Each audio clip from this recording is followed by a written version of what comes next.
Hi, my name is Pat, and this is my channel, Book Chat with Pat, and I'm glad that you're here. We have received the results of the judging for the quarterfinals for the BookTube prize. And so we can now talk about the 6 books that we read in this round. I had Fiction Group B. I thought it was an especially strong group of books, and it was a difficult task for me to rank them. I'm going to discuss my assessment of each of the 6 works of fiction that I read in this round in reverse order from my 6th ranking book to my 1st. Ranking number 6 for me was Blackouts by Justin Torres. And I almost feel guilty about this ranking because I know that this is a very important novel and it has received accolades all over the world. In fact, it is the most recent winner of the National Book Award. It obviously has a very important message, but I didn't find it to be a great reading experience. This is the story of an unnamed narrator who at times is referred to by a nickname, Nene, and his relationship with an older man, Juan Gay, who is dying. The two men had met 10 years earlier when they were both patients in a psychiatric hospital. The younger narrator begins living in the dying man's room. And a good part of the novel is simply the dialogue between the two men as we move closer to the older man's death. In the room, Juan Gay keeps many of the original writings and research of Jan Gay, who was his adoptive mother and who was actually a real-life figure, a journalist and a researcher, and also, incidentally, a lesbian who devoted much of her life to the study of homosexuality.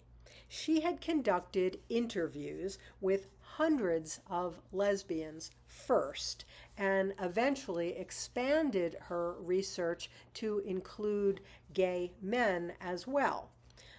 Eventually, she was forced to include the medical community in her research in the hopes of getting it published.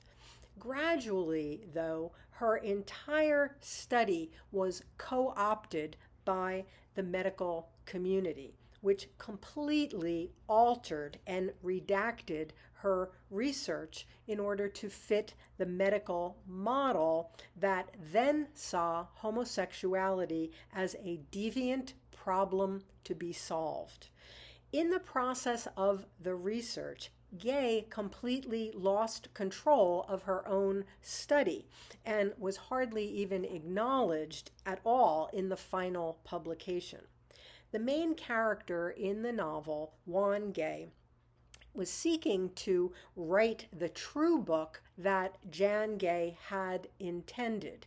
Now dying, Juan wants the young narrator to take over the work after his death. Many of the blacked out or redacted pages from Jan Gay's original work are spread throughout the pages of the novel. Thus the title, Blackout. But the novel is not a straightforward narrative by any means. It reads like more of a multimedia presentation with excerpts from the research, the book, the sex variants from that text that had been co-opted by the medical profession.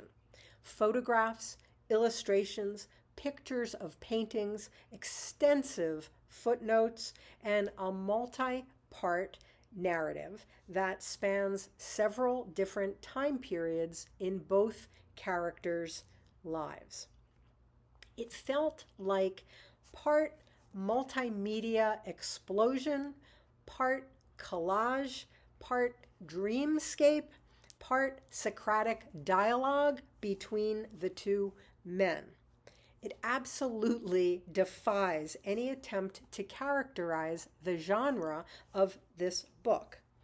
I completely appreciate what it is that Torres is doing here. He is telling a very complex story about trying to discover what has been lost, especially in the area of LGBTQ history and experience. And that is why I think it's a really important book. But while it is a book that I can appreciate, it isn't really a book that I liked or that I enjoyed reading. I found it really difficult to piece together the narrative. I think that perhaps my difficulty in following the narrative is maybe what was supposed to happen. Perhaps my difficulty was reflective in some way of the difficulty in getting a clear understanding of LGBTQ history and experience, because so much of it has been left out, redacted, obliterated. I get it. But ultimately, I just found that it was too difficult to put the narrative together from all of these disparate parts. It is an important book, but one that I struggled to read. My number 5 ranking book was The Vulnerables by Sigrid Nunez. This novel takes place during the height of the pandemic. An unnamed writer is caring for a friend's pet parrot, Eureka, in a luxury New York apartment, while the owners have retreated to upstate New York. The narrator, who is 65, is considered one of the vulnerables of the book's title. Vulnerable at first and most obviously to the virus that is killing people. But as we get to know her through her narration, we learn about her other less tangible ills as well, other vulnerabilities, if you will. A handsome young man who was originally supposed to be caring for the parrot, but who had bailed on the parrot, suddenly shows up one day at the apartment. And he too is one of the vulnerables, but in other ways. He's been thrown out of his parents' home after having dropped out of college and having also spent some time in a mental hospital. While we're on it, I guess the parrot too is one of the vulnerables. Much of the novel is about the conversations that the older woman and the younger man have. An unlikely friendship sort of develops eventually between these two, who find themselves in the same place at a particularly vulnerable time in their lives. There isn't a lot of action in the novel to speak of, but I think it is more about the attempt to form human connection, even when some connection seems almost completely unlikely. It is a book ultimately about a kind of existential loneliness that affects all of us at one time or another. My 4th ranking book was Victor Lavalle's novel, Lone Women. This is another novel that defies categorization, if I could say the word. It is part historical fiction, part horror novel, part suspense fiction, part Western, part literary fiction, and part magical realism. The novel is really a mashup of all of these different types of writing, which makes it interesting and also unsettling. This is the story of Adelaide Henry, a young Black woman who carries a large, heavy trunk with her from California, where her parents, farmers, have been killed, all the way to Montana. Before she leaves the family farmhouse, she tucks her dead parents into bed and sets the farmhouse on fire. It is a pretty weird and compelling opening to the novel. The year is 1915, and Adelaide is setting out on her way to become a homesteader with other lone women who are taking advantage of the government's offer of free land for those who can tame it. Adelaide is not really a lone woman, however, because there is something that she is carrying in that large, heavy trunk. As she begins her new life in this new world where she had hoped to hide her past, she begins to make connections with some of the other lone women. And she begins to feel that the way to survival will be to share some of her deeply troubled past. But that would also be something like opening Pandora's box or trunk. I just found this book to be uneven.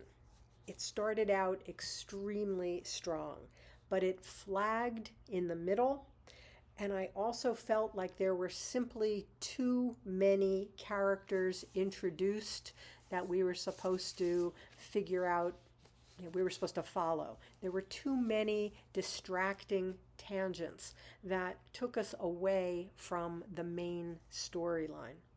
I think Lavalle is a really good writer. He creates dark and lonely atmosphere extremely well. And he developed his main character in intriguing detail. I just found myself wishing that he would stick to the main character's point of view and story.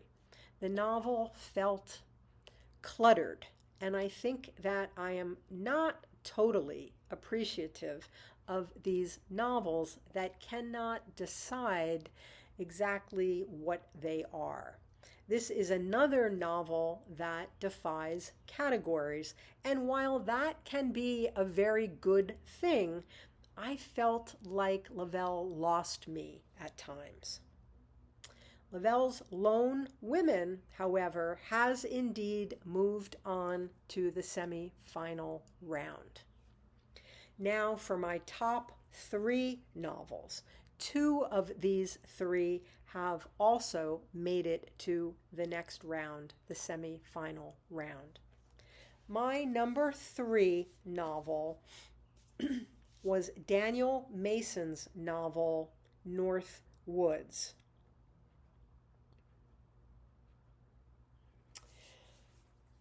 This is another unusual novel that is very hard to categorize. The main character of this novel is actually a house, a yellow house, in the woods in Massachusetts. We follow all of the various characters who have lived in this house over a period of about 400 years. And we see how their stories mysteriously and sometimes magically intertwine over time. It starts with a pair of Puritan lovers who are being chased out of their village. It moves through centuries of time toward modern times. There are 12 chapters which move through the months and the seasons. And each chapter is devoted to a different character connected in some way to the house. Each character's story is also told amidst absolutely gorgeous nature writing, describing the environs of the house. The characters, such as the Puritan lovers, an apple farmer, a pair of maiden sisters, one of whom is pathologically jealous of the other, a runaway slave, a young man suffering from paranoid schizophrenia, a painter, and a poet, to name a few, live in this house over a time span of about 400 years. But their stories actually do eventually connect, sometimes through supernatural means. Many of these characters come to extremely violent ends, but even they return, often in the form of ghosts. The strength of the novel, I think, is in the almost magical way that Mason is able to link these 12 disparate stories into one sort of connected narrative. The house itself endures. At times, it lapses into disrepair, and sometimes it is completely abandoned. But ultimately, it stands as a kind of witness to all of the lives that pass through it. Also intriguing is the way that Mason tells his story through a variety of different forms, including, at times, straightforward narrative, but also poems, songs, psychiatric case notes, photographs, almanac entries, diary entries, letters, speeches, and even a true crime magazine story. It strikes me as fascinating that the disparate ways in which Mason tells his story in this novel, bending genres and forms, worked so well for me here, but so much less so in Justin Torres's novel Blackouts. What I found disjointed and disorienting in Blackouts somehow worked for me here in North Woods. I need to think further about why one was so satisfying to me as a reader and the other not. Mason's North Woods has advanced to the next round also.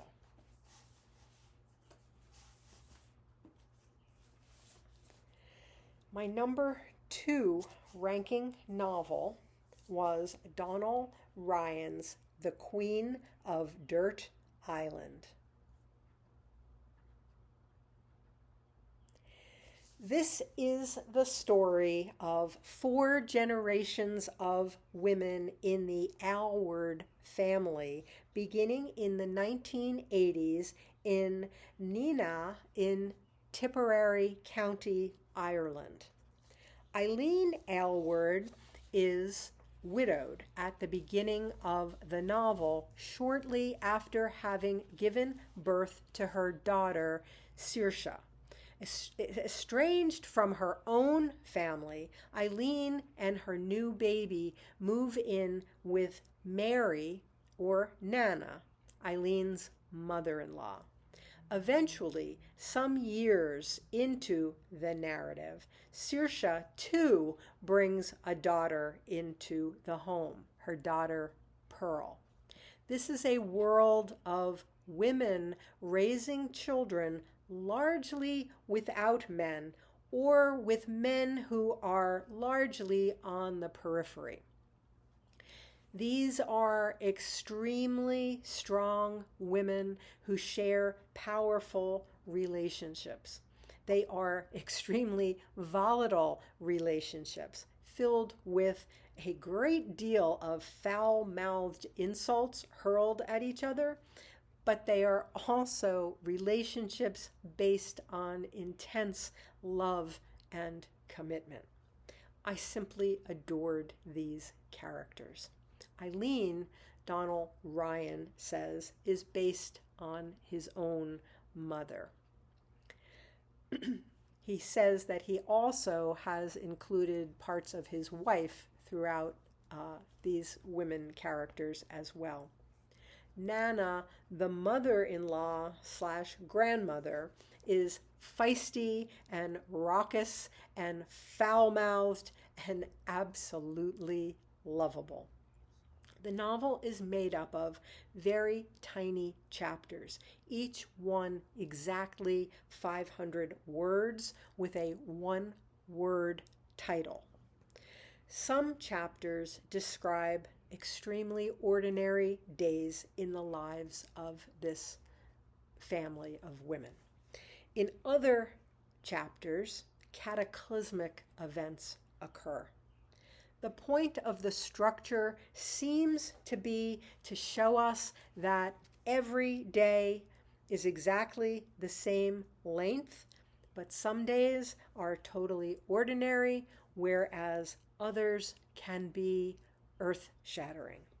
While the chapters read like short vignettes, they do all string together to illustrate the life and times of this family who would do anything for one another.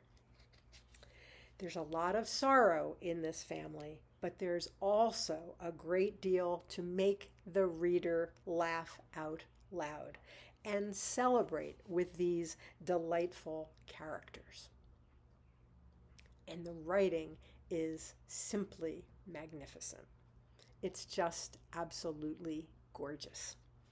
This novel, I am delighted to say, has also advanced to the semi-final round as well.